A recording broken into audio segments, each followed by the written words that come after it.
Bonjour les gars, defe naa yéen a ngi am jàmm bu baax a baax man maa ngi koy am ay kat di leen ko ñaanal yéen ñëpp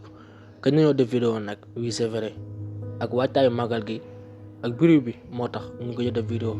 mais baa yéen a ngi am jàmm bu baax a baax te dañoo ñëw yéen pour eggal ci deuxième partie bi di livre bi ñu naan Père riche Père pauvre bi Robert Kiyosaki bind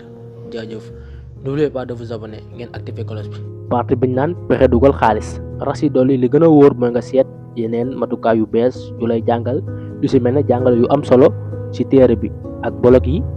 wala yeneen baaluwaay yu am njariñ si wàllu xaalis dafay am solo ñu fësal ni xam-xam boobu ak yeesal ko dafa war a am saa bu nekk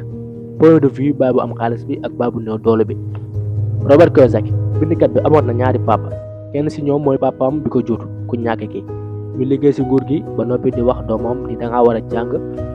ngir am liggéey bu baax beneen papaam ci dégg mooy papay xaritam papa bu am xaalis bi te jàngul woon ci daara ju gën a kawe baay ji am xaalis musul jeexal lycée waaye nekk na kenn ci ñi gën a am xaalis ci dëkk bu naan awe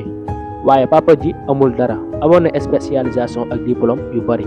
waaye ginnaaw bi mu génnee àdduna mu mujjee bàyyi bor yu bari ak lan lañu bokk maanaam ñaari papa yi lan lañu bokk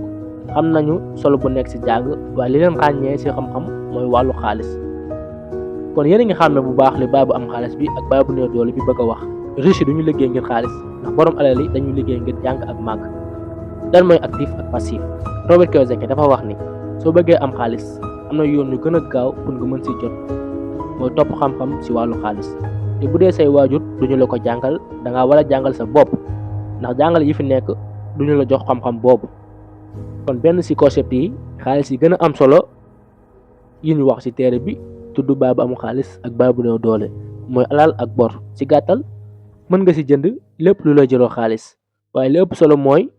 nga bañ di ko dépenser li wutale riche ak pauvre yi mooy riche yi xam nañu fi ñu dugal seen xaalis ñoom dañuy dugal seen xaalis say actif en tant que pauvre nag ñoom dañuy dugal seen xaalis say passif yoo xam ne du leen mën a jural dara bu fekkee ni borom alal yi xam nañu xaalis ba noppi dugal seen xaalis ci ay moomeel néew gi doole yi wéy di jënd ay bor ndax dañu jàpp ne ay moomeel lañu moo tax duñu mën a yor xaalis nanu jéem a joxe misaal boo jëndee oto ndax mën nañu ko jàppee ni lu am solo déet ndax lu yàgg dafay wàññeeku am na ay frais ak maintenance ak jënd essence ak ñoom seen loolu dafay tekki ni dangay dugal xaalis bu ëpp li ngay am maam ci gàttal bu ëpp li ngay gañe kon du wareef comme kër nañu ko jàppee ni bor wala boog am na ñaari anam yu ñuy gisee mbir yi bu dee sa kër la loolu mooy mujjee nekk bor ndax dafay jur xaalis léegi boo ko luwee dafay nekk lu am solo ndax dalay dafal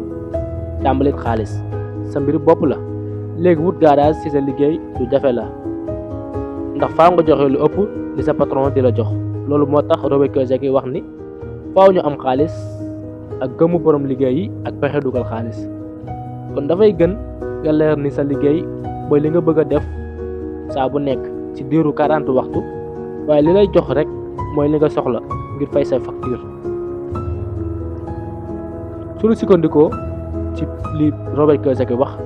baay bu am xaalis bi ak baay bu néew doole bi boo bëggee lu ëpp loolu faaw nga bàyyi sa xel ci sa liggéey mooy li lay may nga am xaalis mooy barab bi ngay dugal sa jot ak sa xaalis ngir yokk sa alal. alors les gars tey fi lañu yem ak yéen ci vidéo bi ci livre bi naan Père riche Père pauvre bi Robert Kiyosaki bind di leen ñaan ngeen abonné ngeen activer cloche bi pour ngeen di mën di jot ci yeneen vidéo yi jaajëf les gars. c'est Mayan Cervelle